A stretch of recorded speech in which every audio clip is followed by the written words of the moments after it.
तो गाइस, जैसा कि पिछले पार्ट में हमने अभी तक देखा कि जया आइलैंड के सभी लोग अचानक से ही नोलैंड से नफरत करने लगते हैं। और ऐसा क्यों है, इसका पता लगाने के लिए नोलैंड कलगारा के पास जाता है। यार कलगारा, हुआ क्या है? अगर मुझसे कुछ गलती हुई है तो मुझे प्लीज बताओ यार, मैं तुमसे माफी मांगूंगा। आखिर बात क्या है दोस्त? और तभी एक उड़ता हुआ भाला नोलैंड के चेहरे से टकरा जाता है। ये क्या है? दोबारा मुझे अपनी शक्ल कभी मत दिखाइए, समझा ना? चला जाए यहाँ से। इसके बाद हम नोलैंड की क्रू को देखते हैं जो कि कैंप फायर के सामने बैठे हुए हैं और किसी को भी समझ में नहीं आ रहा कि अचानक से सभी गांव वालों का बर्ताव इनके लिए चेंज कैसे हो गया, कि यहाँ पर बहुत ज्यादा दिनों तक रुकने की वजह से गांव के लोग इनसे नफरत करने लगे हैं। और तभी कलगारा की बेटी मोजे यहाँ पर आ जाती है और नोलैंड के एक क्रू मेंबर को बताती है कि उनके कैप्टन नोलैंड ने जंगल के बहुत सारे पेड़ों को काट दिया और वो कोई मामूली पेड़ नहीं थे, वो उनके पूर्वज थे। जब जब वो उस विशाल घंटी को बचाते हैं तो उनके पूर्वज स्वर्ग से उतरकर उस पेड़ के अंदर समा जाते थे और नोलैंड ने अनजाने से ही सही उन पेड़ों को काट दिया है। और सुबह उठते ही ये बंदा नोलैंड को इस बात के बारे में बता देता है। अच्छा, तो ये बात है। हाँ, गाँव वालों की नाराजगी की गलती मेरी ही है, मैंने उनकी पेड़ों को काट दिया। इसका प्रायश्चित हमें करना होगा दोस्त। सब लोग ध्यान से सुनो, हम यहाँ से जाएंगे लेकिन बिना सोने के। सारा का सारा सोना इस शिप से बाहर फेंक दो। ये सुनकर सभी लोग हैरान हो जाते हैं। गांव के लोगों को पता चल जाता है कि नोलैंड आज यहाँ से जाने वाला है, लेकिन तभी देखते हैं कि मोजे उनकी तरफ भागते हुए आ रही है और कलगारा के सामने अपने घुटनों पर बैठ जाती है और कहती है, क्या होगा अगर आपको पता चले कि किसी प्याले में जहर मिला है? क्या उस प्याले का पानी आप किसी और को पीने देंगे? क्या हुआ बेटी, तुझे क्या हो गया? आपको इतने समय बाद नोलैंड जैसा एक दोस्त मिला था और वो भी आज जा रहा है। तुम पागल मत बनो, तू जानती है ना उसने क्या हरकत की है? उसने कुछ नहीं किया। कल रात को मैं नोलैंड के एक क्रू मेंबर से मिली थी और उसने बताया कि वो बीमारी, वो प्लेग इंसानों के साथ साथ जानवरों, पेड़ों में भी फैल जाता है और वो सारे के सारे पेड़ उस प्लेग का शिकार थे। उन सारे पेड़ों की लकड़ियाँ अंदर से सड़ चुकी थी, जिसकी वजह से वापस से वो बीमारी आ सकती थी। उन पेड़ों की वजह से उसने गांव वालों के साथ साथ इस गांव में आने वाली आगे की पीढ़ियों का भी ख्याल रखा, उन पेड़ों को काटकर, ताकि वो बीमारी कभी वापस ना सके। ये सुनकर कलगारा और उसके क्रू मेंबर्स हैरान हो जाते हैं क्योंकि इन लोगों ने नोलैंड के साथ बहुत बुरा बिहेव किया, जो कि वो डिजर्व बिल्कुल नहीं करता था। पापा, उसने अपनी खुद की जान पर खेलकर हमारी जान बचाई है और हमारी आगे आने वाली पीढ़ियों की भी जान बचाई है, क्योंकि जो भी उन जहरीले पेड़ों को काटता है उसे भी वो प्लेग होने का खतरा होता है, पर उसने अपने बारे में एक पल के लिए भी नहीं सोचा। ये सुनकर कलगारा तुरंत समुद्र की तरफ भागने लगता है नोलैंड को रोकने के लिए। इस तरफ नोलैंड के साथी बहुत दुखी है क्योंकि सारा सोना इन लोगों ने उस आइलैंड के ऊपर वापस रख दिया है और अब यहाँ से जाने वाले हैं। और नोलैंड आखिरी बार जया आइलैंड को देखता है और कलगारा तेजी से भागते हुए नोलैंड की तरफ ही आ रहा है। गाँव के सारे जानवर चिल्लाने लगते हैं और सारे गाँव वाले नोलैंड का ध्यान अपनी तरफ खींचने के लिए घंटी को बचाने लगते हैं। नोलैंड, मुझे माफ करना, मुझे नहीं पता था तुम ऐसे इंसान होगे। मैं भूल गया था कि तुमने मेरी जान बचाई थी और मैंने तुम्हारे साथ ही ऐसा बिहेव किया। कैप्टन, वो देखिए आइलैंड पर कौन आया है। नोलैंड देखता है कि कलगारा समुद्र के किनारे खड़ा है। कलगारा, क्या ये तुम हो? नोलैंड, अलविदा दोस्त, अपन को माफ करना दोस्त, मुझसे बहुत बड़ी गलती हो गई, मैंने तुझे गलत समझा दोस्त। वापस आजा दोस्त, मैं जया आइलैंड पे तेरा इंतजार करूंगा दोस्त, वापस जरूर आइयो। नोलैंड, मुझे माफ कर देना दोस्त, तेरा ध्यान यहाँ पर खींचने के लिए मैं इस घंटी को रोज बजाऊंगा, सिर्फ तेरे लिए दोस्त, मुझे माफ कर देना। कलगारा दोस्त, मैं वापस जरूर लौटूंगा, मेरा इंतजार करना। इस बात को 5 साल बीत जाते हैं और नोलैंड इस कहानी को अपनी आगे वाली जनरेशन को पास करता रहता है। बहुत सारे बच्चों को इस कहानी के बारे में सुनाता है कि उसके साथ क्या क्या हुआ और सभी लोगों के लिए ये कहानियां बहुत ज्यादा मजेदार थी। लेकिन ये कहानियां धीरे धीरे राजा के दरबार तक पहुंच गई और नोलैंड कहता है कि ये कहानियां बिल्कुल सच है, ये कोई कहानी नहीं, एक हकीकत है। और राजा कहता है कि हमें वहाँ पर लेकर चलो, अगर ऐसा नहीं करेगा तो इसे मार दिया जाएगा। और नोलैंड भी इसके लिए मान जाता है। और 5 सालों के बाद जया आइलैंड के ऊपर काफी कुछ चेंज हो चुका है और आज भी कलगारा हर दिन की तरह बेल बजाने के लिए आया है। लेकिन तभी कुछ ऐसा होता है जिसकी वजह से ये दिन शांडियंस को हमेशा याद रहेगा। आसमान अचानक से काले बादलों से ढक जाता है। ये देखकर सभी गांव वाले अपनी जान बचाने के लिए भागने लगते हैं और तभी जया आइलैंड का एक बहुत बड़ा हिस्सा टूटने लगता है, जैसे कि आसमान उस टुकड़े को खींच रहा होता है। और देखते ही देखते ये टुकड़ा आसमान में समा जाता है। अगले दिन नोलैंड जया आइलैंड पर पहुंच जाता है, लेकिन देखता है कि जया आइलैंड यहाँ पर है ही नहीं, आधा घर बचा है सिर्फ। और राजा ये देखकर बहुत गुस्सा हो जाता है। ये कैसे हो सकता है, आधा घर?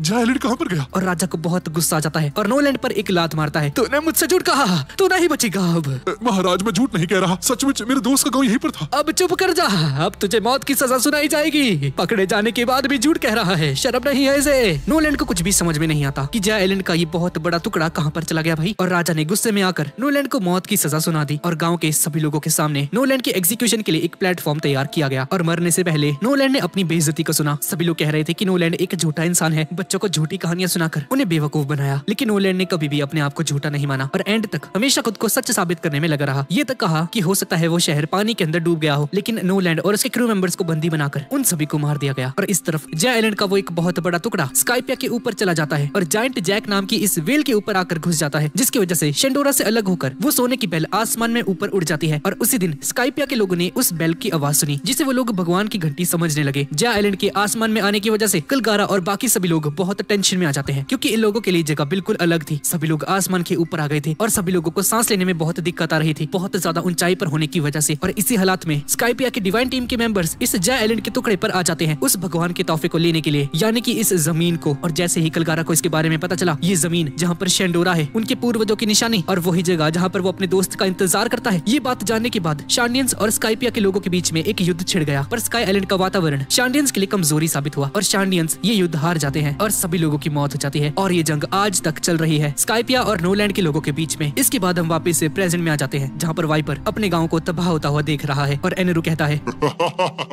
ये तो भाई का नजारा कितना सुकून देता है। ये घटिया आइलैंड अब मिट जाएगा। एनेरू अपनी बिजली से पूरे स्काइपिया में हमला कर देता है। एनेरू उस बेल को लेकर जाना चाहता है, उसी गोल्डन बेल को। और यहाँ पर आर्क मैक्सिम के ऊपर लूफी का क्रू मेंबर और वाइपर यहाँ पर मौजूद है। और तभी वाइपर को बचपन में सुनाई हुई अपनी चीफ की कहानी याद आती है, जिसे याद कर वाइपर कहता है वो गोल्डन बेल। ये सुनकर रॉबिन कहती है कि हाँ, इसे मालूम है कि वो बेल कहाँ पर है। रुक जा, नामी लूफी को लेने गई है। जैसे ही लूफी मिल जाता है हमें यहाँ से भागना होगा। तुम क्या उस बेल के चक्कर में पड़ रही हो? पागल वागल हो क्या?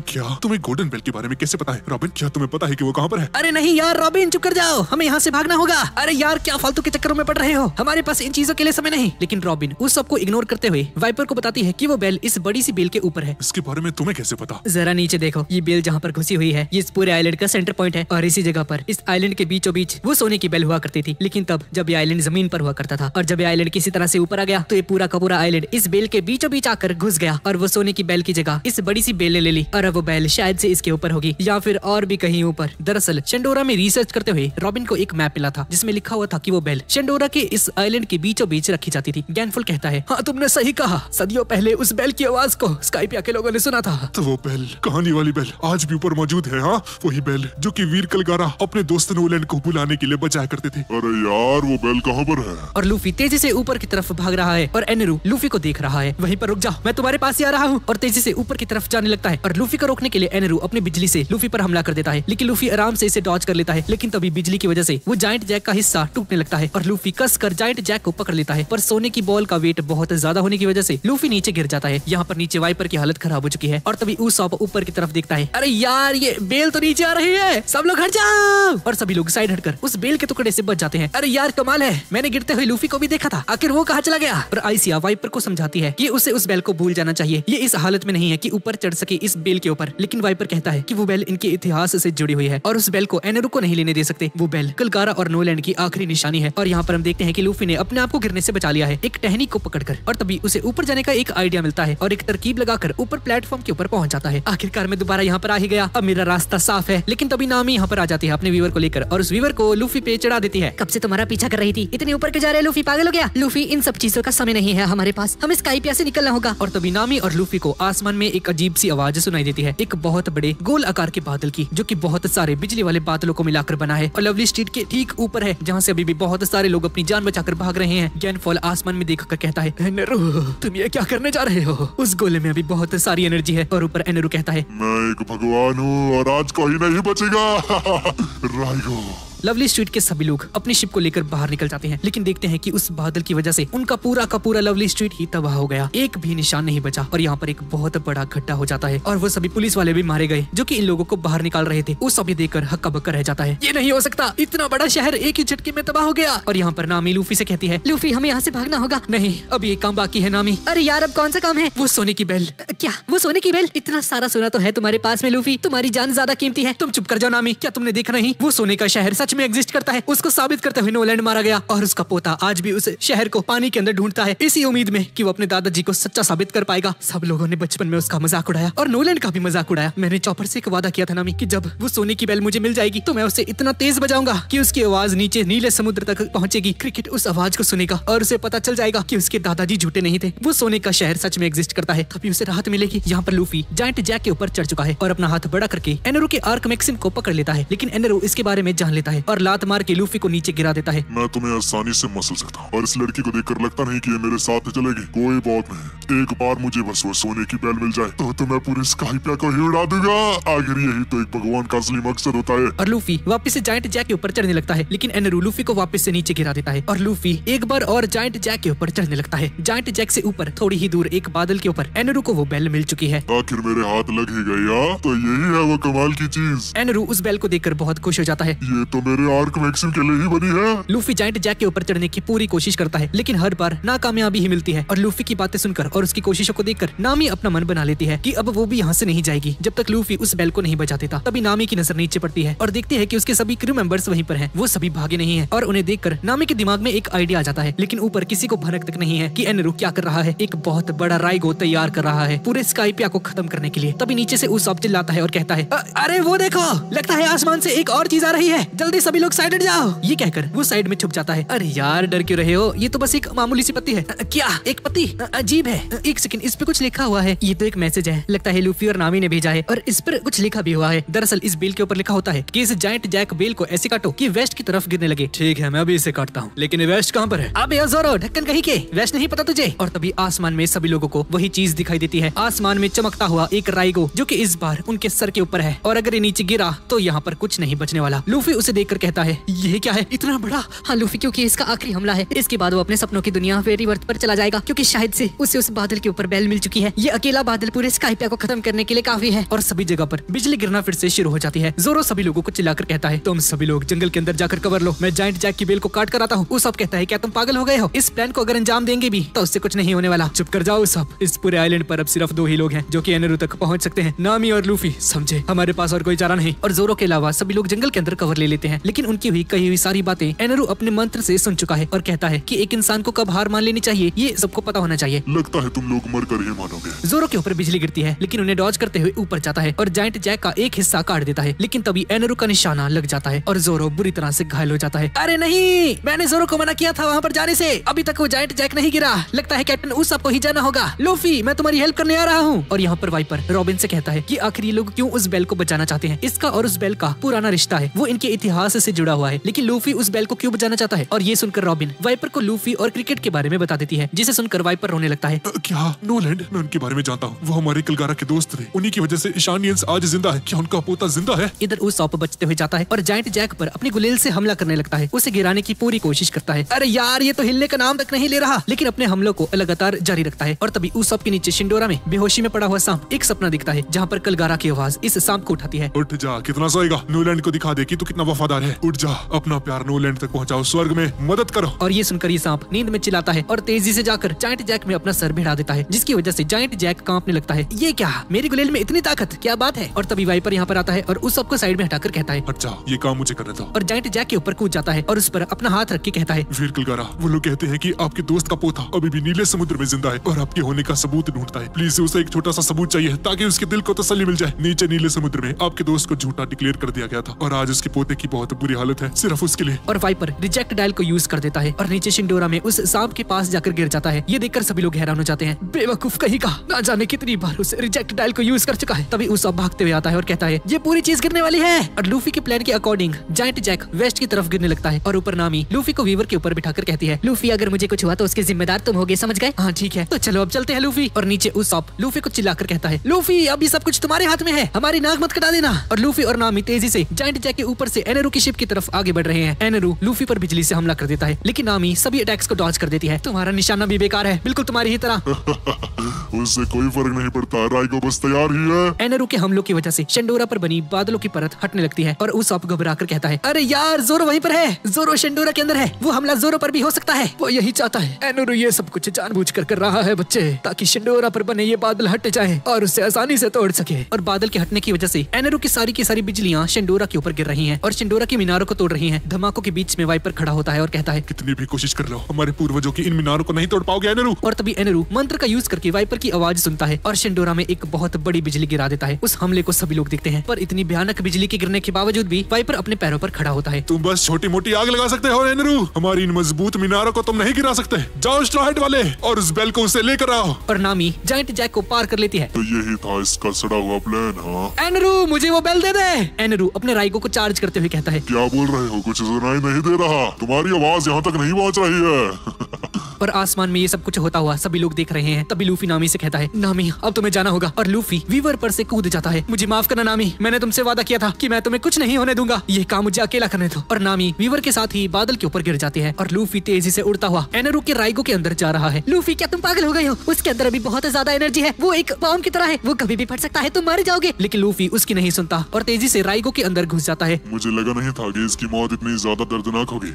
खैर अब ये कीड़ा मर चुका है तो चलो अब स्काइपिया को भी खत्म किया जाए। और तभी जायंट जैक भी टूटकर अपर यार्ड में गिर जाता है, जिसे सभी लोग देखते हैं। चारों तरफ शांति का माहौल बन जाता है और तभी आसमान में से एक आवाज आती है। लूफी राइगो के अंदर जिंदा होता है और लगातार राइगो के अंदर हमले कर रहा होता है और उसकी रोशनी अचानक से बढ़ जाती है। एनरू हैरानी के साथ देखता है और उसे समझ में नहीं आता कि आखिर ये सब चल क्या रहा है। और उसे पता चलता है कि लूफी अभी तक जिंदा है और उस पर हाथ पर लगी वो सोने की बॉल बिजली का एक कंडक्टर है। बस बहुत हो चुका तुम्हारा, नीचे जाओ राइगो और इस घटिया आइलैंड को तबाह कर दो। एनरू अपने राइगो को चार्ज करना बंद कर देता है और नामी देखती है कि राइगो नीचे आना शुरू हो चुका है और एक बड़ा सा बादल का गोला पूरे अपर यार्ड को ही खत्म कर देगा। और नामी अपनी मौत को एक्सेप्ट कर लेती है क्योंकि अब लूफी भी कुछ नहीं कर पाएगा। और राइगो के अंदर लूफी लगातार अपने हमले परफॉर्म कर रहा है और तभी नामी देखती है कि राइगो के अंदर दरारें पड़ रही हैं और उन क्रैक्स के अंदर से रोशनी बाहर आ रही है। ये क्या है? धीरे धीरे वो दरारें बड़ी होती जाती हैं और अचानक से ही राइगो गायब हो जाता है। एनरू को अपनी आंखों पर यकीन नहीं आता कि आखिर वो राइगो कहाँ गया। और नीचे उसअप और बाकी सभी लोग बहुत खुश हो जाते हैं। लूफी तुमने ये कर दिखाया, क्या बात है लूफी, बल्ले बल्ले, तुमने उस बादल के गोले को गायब कर दिया,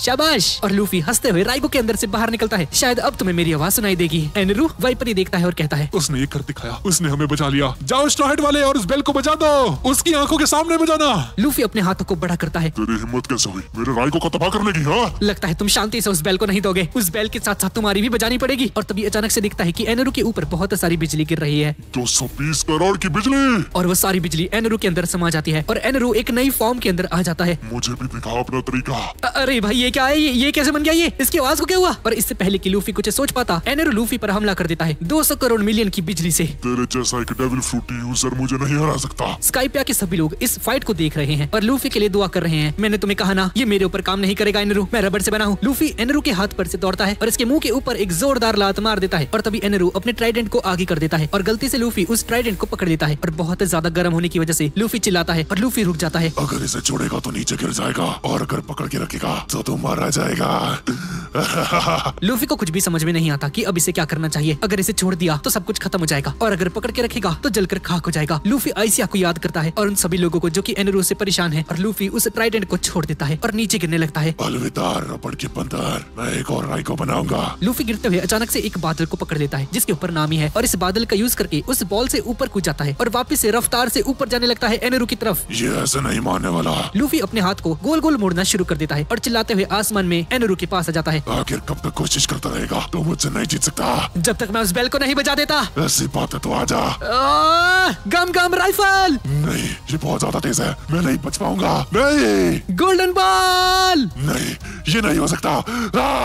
और आखिरकार लूफी एनरू के साथ साथ उस बेल को भी बजा देता है। लूफी फाइनली एनरू को हरा देता है और साथ ही साथ उस गोल्डन बेल को भी बजा देता है। उस बेल की आवाज बहुत ज्यादा होती है, चारों तरफ सुनाई दे रही थी और इस बेल की आवाज जय आइलैंड तक भी जाती है। क्रिकेट अपने घर के बाहर ही खड़ा हुआ था और उस बेल की आवाज को सुनता है और इस आवाज को सुनकर क्रिकेट स्माइल करता है और अब इसे विश्वास हो जाता है कि उसके दादाजी यानी कि नोलैंड वो एक सच्चे इंसान थे और उन्होंने कभी झूठ नहीं कहा था। उन्होंने जरूर उस सोने के आइलैंड को देखा होगा जो कि अभी आसमान के ऊपर है। और अब क्रिकेट को अपने दादाजी यानी कि नोलैंड के ऊपर गर्व महसूस होने लगता है। सूरज की परछाई लूफी के ऊपर गिरती है जिसकी वजह से लूफी बहुत बड़ा नजर आता है और लूफी अभी बादलों के ऊपर है। एनरू लूफी से हारने की वजह से बहुत घायल हो जाता है और अपने शिप के साथ साथ समुद्र के अंदर गिरने लगता है। लेकिन एनरू अपनी पावर का यूज करके खुद को रिकवर कर लेता है। लेकिन एनरू लूफी के साथ फाइट करने के बाद अपना सबक सीख चुका था और अब और मुसीबत खड़ी करना नहीं चाहता और एनरू स्काइपिया को छोड़कर फेरी वर्थ के लिए निकल जाता है। फेरी वर्थ कुछ और नहीं बल्कि चांद होता है और एनरू के जाने के बाद स्काइपिया में वापस से शांति हो जाती है। शांडियंस को उनका शिंडोरा वापस मिल जाता है और शांडियंस और स्काइपिया के लोगों के बीच में जो युद्ध चल रहा था वो भी अब फाइनली खत्म हो जाता है और सभी लोग जश्न मनाने लगते हैं। और अगले दिन सभी को पता चलता है कि गोल्डन बेल जायंट जैक के अंदर फंस चुकी है। शांडियंस और स्काइपिया के लोग मिलकर साथ मिलकर उसे बाहर निकालते हैं। रॉबिन को पता चलता है कि उस बेल के ऊपर एक पोनिग्लिफ है और उसके अंदर एंशिएंट वेपन पोसाइडन के बारे में लिखा होता है। रॉबिन नोटिस करती है कि गोल्ड के ऊपर भी कुछ लिखा होता है जिसे पढ़ने के बाद हैरान रह जाती है क्योंकि उस गोल्ड के पीस के ऊपर पायरेट किंग गोल्डन रॉजर का एक संदेश होता है। उसमें लिखा होता है कि रियल पोनिग्लिफ की लोकेशन लाफ्टेल में है जो कि वही आइलैंड है जो कि ग्रैंडलैंड के आखिरी में जाकर वो आइलैंड है। एंड में जाकर ये लोग उस आइलैंड पर पहुंचेंगे जहाँ पर वन पीस खजाना पड़ा हुआ है। लेकिन असलियत में ये रियल पोनिग्लिफ है क्या, इसके बारे में हमें आगे जाकर पता चलेगा। और अब सभी लोग यहाँ से गुड बाय कहकर यहाँ से जाने लगते हैं। सभी लोग अपनी शिप के ऊपर आ जाते हैं और कोनिस और पगाया इन्हें क्लाउड एंड तक का रास्ता दिखाते हैं। सभी लोग इन्हें बाय बाय कहकर स्काइपिया से निकलकर अपने समुद्र में वापस आ जाते हैं और इसी के साथ स्काइपिया आर्क और स्काई आइलैंड सागा यहीं पर खत्म हो जाती है। और अब इसके बाद हम लोग वाटर 7 आर्क को शुरू करने वाले हैं, जो कि वन पीस की बेस्ट आर्क्स में से एक है। इसके बाद हम एक ऑक्टोपस को देखते हैं, जिसकी हेल्प से ये सभी लोग स्काइपिया से नीचे आ जाते हैं। ये ऑक्टोपस किसी हॉट एयर बैलून की तरह काम करता है और चॉपर और उसॉप शिप को रिपेयर कर रहे होते हैं। उसॉप बहुत मेहनत करके शिप को ठीक कर देता है और ऊपर बहुत देर से आग जलने की वजह से फ्यूल खत्म हो जाता है और ये ऑक्टोपस धीरे धीरे करके अपने नॉर्मल साइज में आने लगता है, जिसकी वजह से शिप आसमान से नीचे गिरने लगती है और उसॉप और चॉपर जल्दी से शिप के ऊपर आ जाते हैं और शिप बहुत तेजी से पानी में नीचे गिर जाती है। खैर लूफी की शिप ठीक होती है और ये ऑक्टोपस जिसने बहुत समय से लूफी और इन सभी की हेल्प की है, ये थोड़ा सा जल जाता है और चॉपर इसका इलाज करके इसे समुद्र में भेज देता है। सभी लोग इस ऑक्टोपस का शुक्रिया अदा करते हैं और अब इसके बाद लूफी बहुत ज्यादा एक्साइटेड हो जाता है अपने नए सफर के लिए। लेकिन उसॉप लूफी से कहता है, अरे लूफी इतनी जल्दी क्यों है तुझे तो ये तक नहीं पता है कि हम अभी कहाँ पर हैं। सभी लोग तैयार हो जाओ, समुद्र कुछ ज्यादा ही शांत लग रहा है और ये शांति किसी बड़ी सी लहर के आने से पहले की है। और होता भी ठीक ऐसा ही है। एक बहुत बड़ी लहर आ जाती है और ये लहर कुछ समुद्री बंदरों की वजह से आई है। इस तरफ हम जया आइलैंड को देखते हैं, जहाँ पर सभी लोग डरे हुए हैं। सभी लोग इधर उधर भाग रहे हैं अपनी जान बचाकर और ऐसा इसलिए है क्योंकि बेलेमी और उसके एक साथी के बीच में एक जानलेवा फाइट चल रही है। लेकिन ये फाइट ये लोग अपनी मर्जी से नहीं कर रहे। इस लड़ाई के पीछे है 7 वॉर लॉर्ड्स में से एक डोफ्लामिंगो।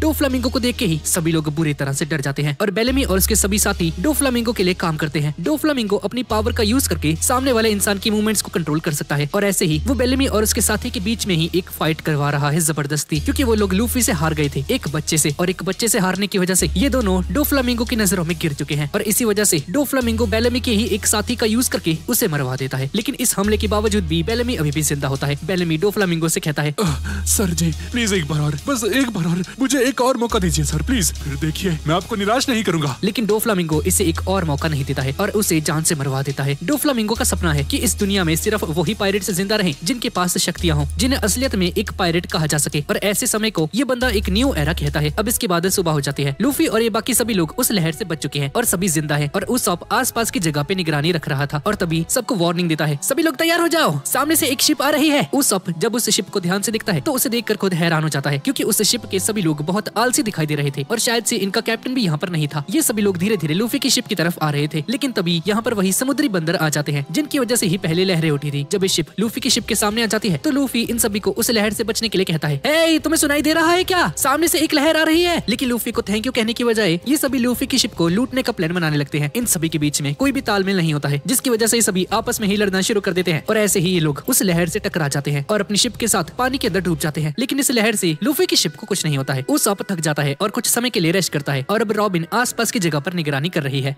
रॉबिन क्या तुम्हें आसपास कोई आइलैंड दिखा क्या? अरे यार मैं बहुत थक चुका हूँ। हाँ मुझे कब से दिखाई दे रहा है। पागल वागल है क्या? तो हमें पहले क्यों नहीं बताया तूने? तुम्हें जैसे ही कोई आइलैंड दिखता है हमें बताना चाहिए ना। लेकिन रॉबिन इसकी बातों पर ध्यान नहीं दे रही होती और उसॉप अभी भी उस शिप के बारे में सोच रहा था, क्योंकि उस शिप पर ना ही कोई फ्लैग था, ना ही कोई सेल और ना ही कोई कैप्टन। और उसॉप अपने सभी साथियों से कहता है, ऐसा एक शिप ग्रैंड लाइन जैसी जगह पर क्या कर रहा था? मुझे तो समझ नहीं आ रहा। शायद वो लोग गुम हो चुके होंगे और हो सकता है कि उनका कैप्टन लड़ाई में मारा गया हो, लेकिन उस शिप पर लड़ाई का कोई भी निशान नहीं था। जोरो अरे यार चिंता मत करो, शायद वो लोग पायरेट्स नहीं होंगे। नहीं यार मुझे नहीं लगता। शिप धीरे धीरे आगे बढ़ रही थी और अब शिप एक आइलैंड के पास पहुंचने वाली है। उसॉप अपने घुटनों के बल गिर जाता है और इसके सीने में दर्द होने लगता है। सांजी चॉपर को बुलाता है, अरे चॉपर यार इसे देख क्या हुआ है, नौटंकी साला, इसकी उस आइलैंड पे ना जाने वाली बीमारी स्टार्ट हो गई। इसका इलाज तो मेरे पास भी नहीं है, सॉरी यूसुफ। सांजी और जोरो सामने देख रहे होते हैं एक आइलैंड की तरफ और तभी ये लोग कुछ ऐसा देखते हैं जिसे देखकर ये लोग हैरान हो जाते हैं। ये पूरा आइलैंड बहुत ज्यादा विशाल था और बहुत सुनसान सा था। लूफी इस आइलैंड को देखकर बहुत एक्साइटेड हो जाता है, शिप से उतरता है और उसॉप और चॉपर भी। अबे लूफी रुक जा साले, कहाँ जा रहे हैं? ये लोग इस बड़े से आइलैंड का मजा उठाने लगते हैं और घास में लेटना शुरू कर देते हैं। कितनी मुलायम है ये घास। हाँ तुमने सही कहा उसॉप, कितना मजा आ रहा है ना। और यहाँ पर इन सभी का सामना एक अजीब से आदमी से होता है, जिसे देखने के बाद रॉबिन बुरी तरह से चौंक जाती है। रॉबिन इतना ज्यादा इसलिए डर रही थी क्योंकि इसके सामने जो आदमी अभी खड़ा है ये बंदा नेवी के 3 एडमिरल्स में से एक है। इस बंदे का नाम है आउकीजी और ये बंदा बहुत ज्यादा स्ट्रॉन्ग है। मरीन के अंदर सबसे बड़ी पोस्ट फ्लीट एडमिरल होती है और उसके नीचे 3 और एडमिरल्स होते हैं और नेवी की आधी से ज्यादा पावर इन लोगों के पास होती है और ये बंदा उन 3 एडमिरल्स में से एक है। रॉबिन को आउकीजी की पावर लेवल्स के बारे में बहुत अच्छा अंदाजा होता है। इसी वजह से रॉबिन इससे बहुत ज्यादा डर रही होती है, क्योंकि रॉबिन इससे पहले मिल चुकी है बहुत समय पहले। आउकीजी चाहता तो अभी इसी वक्त रॉबिन को मार सकता था, लेकिन फिर भी इसने रॉबिन को एक और मौका दिया था। एक पायरेट को उसकी बाउंटी से जज किया जाता है और किसी के इनाम को देखकर हम ये भी पता कर सकते हैं कि वो नेवी और गवर्नमेंट के लिए कितनी बड़ी प्रॉब्लम हो सकते हैं। और अभी निको रॉबिन के ऊपर 7 करोड़ 90 लाख का इनाम लग चुका है, यानी कि निको रॉबिन गवर्नमेंट के लिए एक बड़ी प्रॉब्लम बन सकती है। रॉबिन को इस हालत में देखकर लूफी को बहुत गुस्सा आ जाता है और लूफी समझ जाता है कि ये बंदा रॉबिन के लिए एक खतरा बन सकता है और इसीलिए लूफी इसे मारने के लिए आगे बढ़ने लगता है। लेकिन सांजी और उसॉप इसे रोक लेते हैं और आउकीजी का किसी के साथ फाइट करने का बिल्कुल भी मन नहीं होता है। ये बस यहाँ पर आराम करना चाहता है। आउकीजी को मालूम था कि इसने क्रोकोडाइल का साथ छोड़ दिया है और स्ट्रॉ हेड पायरेट्स को ज्वाइन कर लिया है। और इसी आइलैंड पर हम कुछ और लोगों को भी देखते हैं जो कि बहुत घायल लग रहे थे। और जब इन्हें पता चलता है कि एक एडमिरल इनके सामने है तो ये सभी लोग आओकी जी से हेल्प मांगने के लिए आगे बढ़ते हैं। दरअसल सभी लोग अपना सफर कर रहे थे, लेकिन तभी इनकी शिप के ऊपर एक मेंढक का हमला हो जाता है, जिसकी वजह से इन लोगों की शिप टूट जाती है और इस आइलैंड के ऊपर फंस जाते हैं। ये सभी लोग बहुत घायल लग रहे थे। आओकी जी समझ जाता है कि ये सारा काम योकोजुना ने किया होगा। योकोजुना उसी सी फ्रॉग का नाम है। आओकी जी इन सभी को अपना सामान पैक करने के लिए कहता है और चॉपर इन सभी के जाने से पहले इन सभी का इलाज करके इन्हें स्वस्थ कर देता है। और सांजी भी बढ़िया सा खाना तैयार करता है सभी के लिए। और इन सभी के बाद जब लोग अपना सामान पैक करके आगे आते हैं तो इनके दिमाग में बस यही चल रहा था कि आओकी जी इनकी हेल्प कैसे करने वाला है। उन्हें समझ नहीं आता कि अब इन्हें क्या करना चाहिए, क्योंकि इन सभी का आइलैंड यहाँ से बहुत दूर होता है और बीच में इतने बड़े समुद्र को ये लोग कैसे पार करेंगे। आओकी जी वहाँ से उठकर पानी के पास जाता है, पानी के अंदर अपना हाथ डालता है और उसके ऐसा करने के साथ ही एक बहुत बड़ा सी मॉन्स्टर समुद्र में से बाहर आ जाता है। ये मॉन्स्टर आकोजी पर हमला करने वाला था। लूफी और जोरो इसकी हेल्प करने के लिए तैयार थे, लेकिन तभी आओकी जी कहता है आइस हेस और ये पूरा समुद्र जम जाता है। उसके साथ साथ ये सी मॉन्स्टर भी। और लूफी रियलाइज करता है कि ये बंदा कितना ज्यादा स्ट्रॉन्ग है और जिस लोगों से लूफी पंगे लेने की कोशिश कर रहा है, नेवी और वर्ल्ड गवर्नमेंट, वो किस लेवल पर हो सकते हैं। इस बंदे ने एक सेकंड में ही पूरे समुद्र को जमा दिया। और अगर ये बंदा अपने फुल पावर से किसी पर हमला करेगा तो उस बंदे का क्या होगा ये आप अंदाजा लगा ही सकते हैं। लूफी के साथ साथ सभी लोग ये देखकर हैरान रह जाते हैं और ये सभी लोग बर्फ के ऊपर चलकर अपने आइलैंड की तरफ निकल पड़ते हैं। और आओकी जी बताता है कि बर्फ 7 दिन तक ऐसे ही रहने वाली है। लूफी और ये सभी लोग बर्फ के ऊपर मजे करने लगते हैं और जब आइलैंड के ऊपर वापस जाते हैं तो देखते हैं कि उनके सामने आओकी जी बैठा हुआ है और उसे देखकर लग रहा था कि कुछ गड़बड़ है। आओकी जी यहाँ पर निक और रॉबिन से मिलने आया था, लेकिन साथ ही साथ लूफी को भी देखने आया था। और हमें पता चलता है कि लूफी के एक दादाजी भी एग्जिस्ट करते हैं और इसके दादाजी एक नेवी के ऑफिसर हैं। लूफी जिसने नेवी और पूरी वर्ल्ड गवर्नमेंट को अपना दुश्मन बना लिया है, उसी लूफी के दादाजी नेवी के लिए काम करते हैं। और आओकी जी चाहता है कि वो लूफी और रॉबिन को यहीं पर मार दे और साथ ही साथ जोरो, सांजी और इन बाकी सभी को भी, क्योंकि भले ही वर्ल्ड गवर्नमेंट के लिए लोग अभी इतने खतरे की बात नहीं है, लेकिन वो समय दूर नहीं जब लूफी और ये सभी लोग वर्ल्ड गवर्नमेंट को परेशान करने लगेंगे। और ये सब सुन के रॉबिन को गुस्सा आ जाता है और आओकी जी पर हमला कर देती है। और रॉबिन के हमले की वजह से आओकी जी बर्फ की तरह टूट जाता है। सभी को लग रहा था कि रॉबिन ने आओकी जी को मार दिया है, लेकिन तभी एक बर्फ का टुकड़ा आओकी जी की शेप ले लेता है और आओकी जी मरता नहीं है। आओकी जी कुछ घास के टुकड़े को तोड़ के उसका एक ब्लेड तैयार कर देता है और उसी चीज से रॉबिन पर हमला करने के लिए आगे बढ़ता है। लेकिन इससे पहले कि कुछ कर पाता, जोरो यहाँ पर आता है और रॉबिन की जान बचा लेता है। सांजी अपनी किक का यूज करके उसके ब्लेड को बहुत दूर फेंक देता है और लूफी भागते हुए आकर आओकी जी के पेट के अंदर एक जोरदार पंच मार देता है। आओकी जी अपनी पावर्स का यूज करके इन तीनों के बॉडी पार्ट्स को जमा देता है और अगर ये बर्फ इनके शरीर से नहीं हटेगी तो इनका ये हिस्सा जिंदगी भर के लिए काम करना बंद कर देगा। इसके बाद आओकी जी रॉबिन के पास जाता है और इसके पूरे शरीर को बर्फ बना देता है। रॉबिन पूरी जम जाती है और हिल भी नहीं पाती। आओकी जी रॉबिन को खत्म करने के लिए उस पर एक पंच मारने वाला था, लेकिन उससे पहले ही लूफी यहाँ पर आकर रॉबिन को बचा लेता है। आओकी जी रॉबिन को दोबारा से मारने वाला था, लेकिन इस बार नामी, उसॉप और चॉपर रॉबिन को बचाने में कामयाब हो जाते हैं और उसे लेकर भाग जाते हैं। और लूफी रॉबिन को शिप पर ले जाने के लिए कहता है चॉपर और उसॉप से, और ये दोनों लूफी की बात मानकर रॉबिन को शिप के ऊपर लेकर जाने लगते हैं। नामी आओकी जी का सामना करने लगती है और आओकी जी नामी से कहता है वो समय दूर नहीं जब रॉबिन तुम्हारे हाथों से निकल जाएगी। तुम रॉबिन को अपने साथ रखे बहुत बड़ी मुसीबत को बुलावा दे रहे हो। रॉबिन तुम्हारे कंट्रोल से बाहर हो जाएगी। इस बात से किसी को फर्क नहीं पड़ता, समझे? तुम अपनी चिंता करो, रॉबिन को हम देख लेंगे। सांजी और जोरो आओकी जी पर हमला करने के लिए आगे बढ़ते हैं, लेकिन लूफी इन्हें रुकने के लिए कहता है और इन सभी को शिप पर जाने के लिए कहता है। लूफी आओकी जी के साथ अकेले में फाइट करना चाहता है, लेकिन कोई भी लूफी को छोड़कर नहीं जाना चाहता था। पर लूफी की बात मान के आखिरकार ये लोग यहाँ से चले जाते हैं और अब लूफी और आओकी जी के बीच में एक फाइट होने वाली है। और इस तरफ चॉपर रॉबिन के ऊपर गर्म पानी डालता है ताकि उस पर जमी बर्फ को पिघला सके। और तभी जोरो, सांजी और नामी भी शिप के पास आ जाते हैं। चॉपर इनसे पूछता है तुम यहाँ पर क्या कर रहे हो और लूफी भैया कहाँ पर है? लूफी आओकी जी के साथ अकेले में लड़ रहा है। चॉपर